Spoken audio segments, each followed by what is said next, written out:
Good morning, students. Here we meet again with the session of Advanced Human Resource Management, Unit number 5 Wages in India. So, yesterday we had studied about introductory session and wages in India. Today we will start with methods of state regulation of wages. એ આપણે start કરશું. Okay. Methods of state regulation of wages. The government has adopted various methods to regulate wages in India, like prescribing minimum wage rates, regulating payment of wages, settlement of wage related disputes through adjudication process, setting up of wage boards, etc.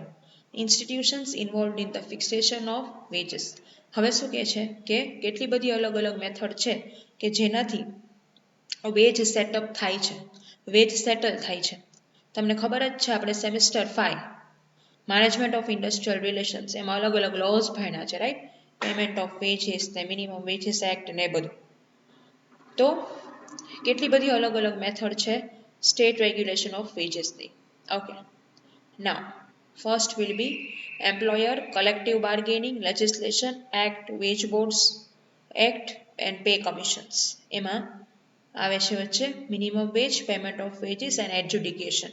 બધી અલગ અલગ methods આપેલી છે જે આપણે study કરશું. Okay, first will be minimum wages act 1948. this already you have studied in semester 5. મેં આખા લો તમને ભણાવ્યા છે, રાઈટ? If you remember. અને અગર તમે ચેપ્ટર ઓપ્શનમાં ન કાઢ્યું હોય તો તમને ખબર હશે યુનિટ નંબર 3 માં આપણે ભણ્યા છે minimum wages act and payment of veggies act, right? This act prescribes minimum rate of wages for certain sweated and unorganized sectors covered under the act. The minimum wages can be fixed by hour, day, month or any other longer period. Minimum veg તમે અવર, day, month ગમે તે રીતે fix કરી શકો છો. એ તો આપણે ત્યારે પણ વાત થઈ હતી સેમેસ્ટર 5 માં, રાઈટ? આખો એક્ટ જ આપણે ભણ્યા, તો અહીંયા તો ખાલી એક સમરી છે ની. The act provides for setting up a tripartite body consisting of employees, unions and government to advise and assist in fixing and revising minimum wage rates. The rates could be subject to revision at intervals not exceeding 5 years.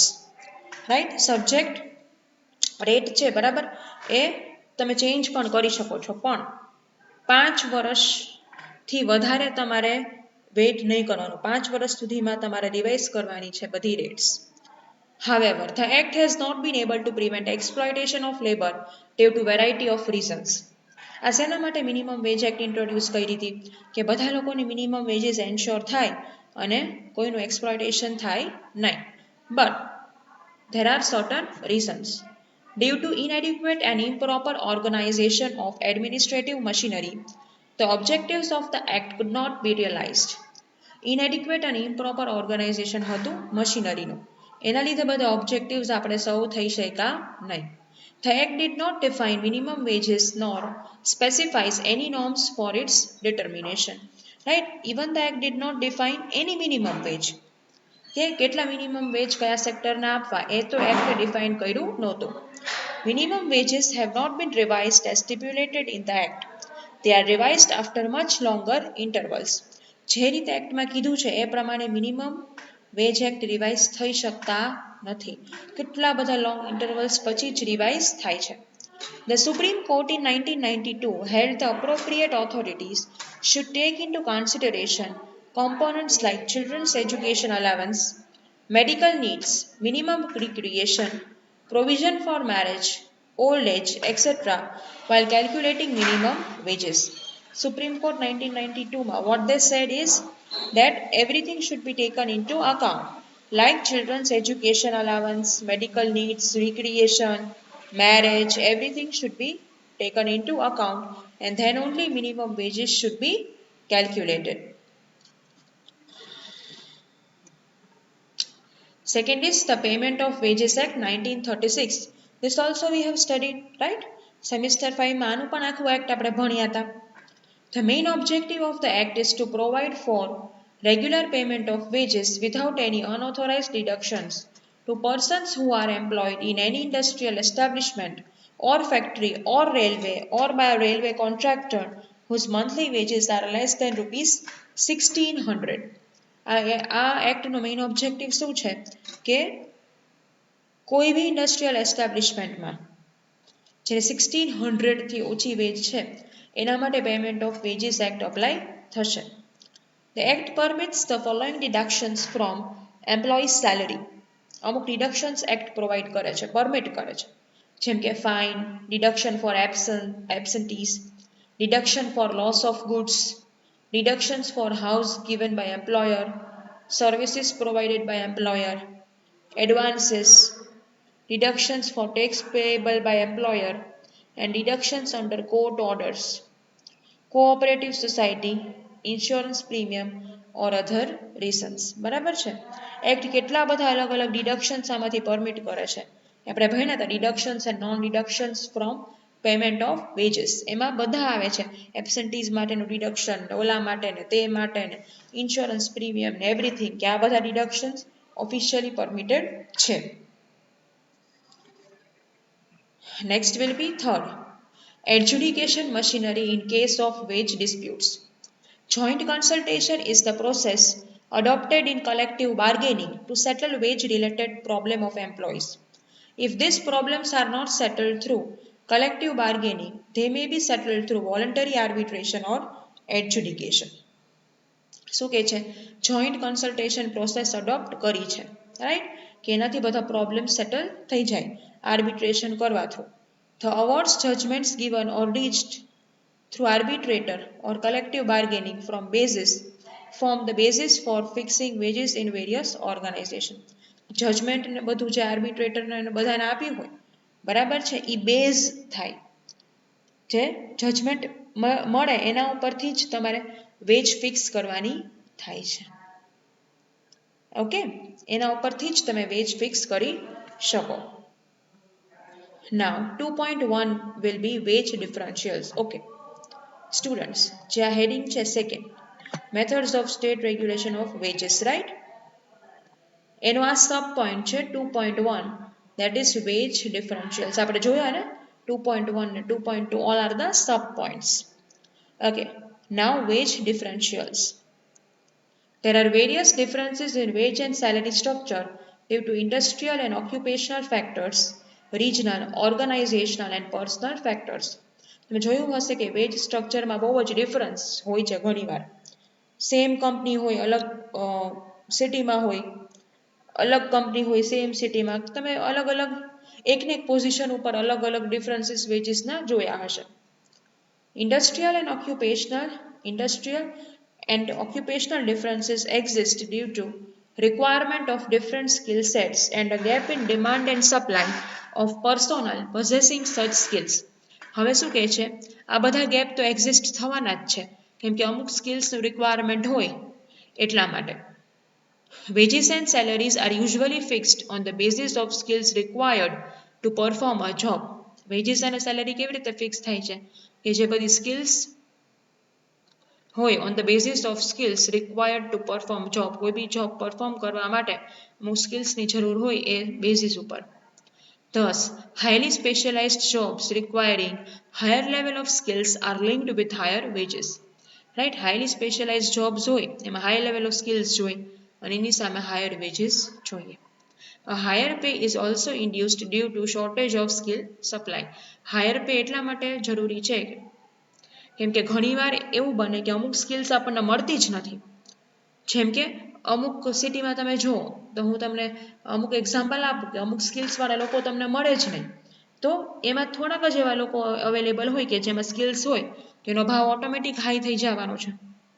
હવે suppose હું તમને simple example આપું કે ભાઈ તમારો area છે એમાં કામવાળા બહુ મળતા જ નથી, ઓછા મળે છે, તો તમને જરૂર છે તો શું થાય કે હાઉસમેટ્સ, યુ રિક્વાયર હાઉસમેટ્સ, તો you are going to pay higher, right. અમુક એરિયા એવા છે કે જેમાં હાઉસમેટ્સ બહુ જ અવેલેબલ છે, રાઈટ, ઇઝીલી મળી જાય, તો ત્યાં બહુ ઓછા રૂપિયા છે. તમે કહી શકો કે તું નહીં તો આને અમે એમ્પ્લોય કરી લેશું. ઓકે, તો આવી રીતે અમુક સ્કિલ્સ હોય એ અમુક જ એરિયામાં અવેલેબલ હોય ને ઓછા માત્રામાં અવેલેબલ હોય તો એને હાયર પે મળે.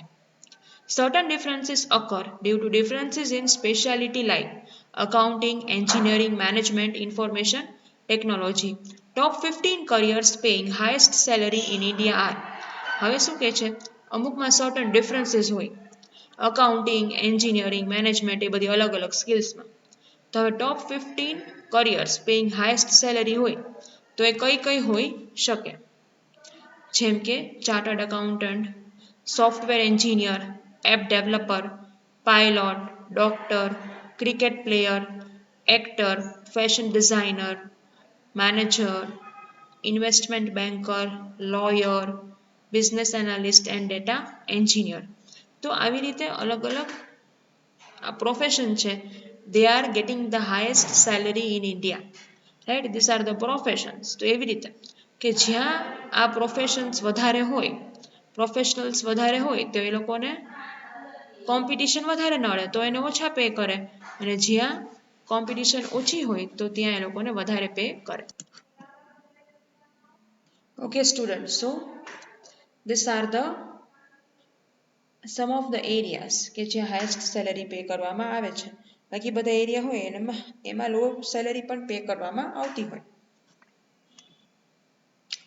next will be regional differentials such differences in wages and salaries are visible in different countries of world as well as across different regions in the country these differences exist due to difference in cost of living pace of industrial and economic development lack of mobility of labor from one region to another thus wages in metropolitan cities are higher as compared to rural areas હવે શું કહે છે region wise ડિફરન્સીસની વાત કરે છે કે અલગ રીજનમાં અલગ કોસ્ટ ઓફ લિવિંગ હોય હવે સપોઝ એક બેંક છે એ વિલેજમાં પણ ઓપરેટ કરે છે ને સિટીમાં પણ ઓપરેટ કરે છે પણ સિટીમાં કોસ્ટ વધારે લાગે છે કેમ કે સિટીનો ભાવ લાગતો હોય કે જે વધારે છે કોસ્ટ ઓફ લિવિંગ સિટીની વધારે હોય વિલેજ કરતાં એટલે સિટીના ખર્ચા વધારે હોય મેટ્રોપોલિટન સિટીઝના તો સૌથી વધારે હોય જેમ કે બોમ્બે છે કલકત્તા છે સૌથી મોંઘા કહેવાય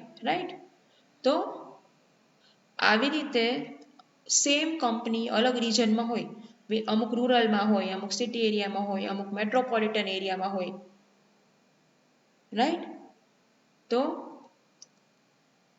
એવી રીતે વેજીસ પણ ત્યાં અલગ અલગ આપવા પડે છે કેમ કે રીજન વાઇઝ વધારે અને ઓછા ભાવ લાગતા હોય વિલેજમાં એક જ વસ્તુના ઓછા રૂપિયા હોય રાઈટ બસમાં જવાના વિલેજમાં 25 રૂપિયા હોય સિટી એરિયામાં અર્બન એરિયામાં એના 35 હોય અને મેટ્રોપોલિટન સિટીમાં એના 45 હોય same bus and same travelling right એવું બની શકે શું કામ બીકોઝ કોસ્ટ ઓફ લિવિંગ વધતી ઘટતી હોય છે next will be organisational differences different organizations within the same industry and in the same location may offer different wages and salaries to individuals having similar background skills.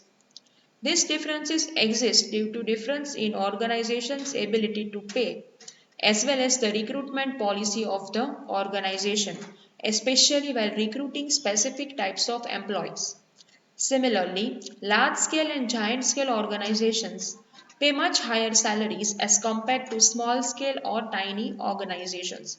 શું કહે છે organisational ડિફરન્સીસની વાત કરે છે અને different organization within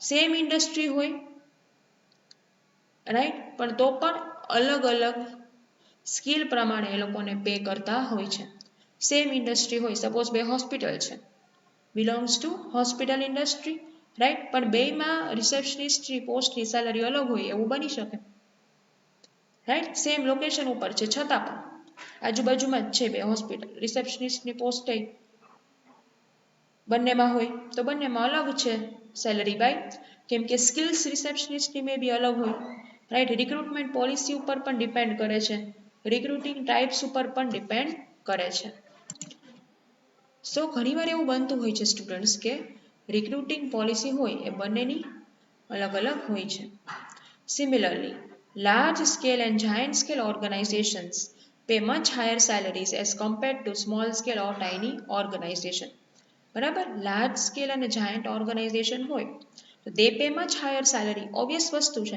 right because they are MNCs so their salary scale will be high.